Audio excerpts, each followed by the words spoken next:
Hi guys, it's me again. Today nabudol ako ni TikTok. Ito, tumingin ako ng bagong helmet kasi bulok na yung helmet ko eh. So ito, dumating na yung package.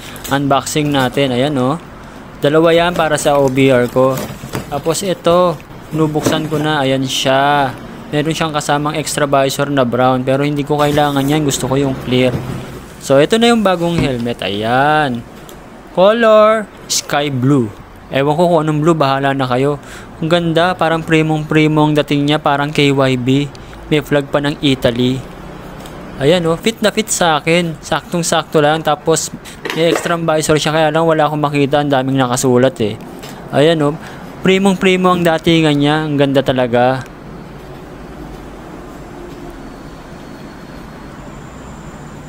O diba, kahit sa ang angulo parang napakaganda. At ayan oh, ang dami pang nakasulat.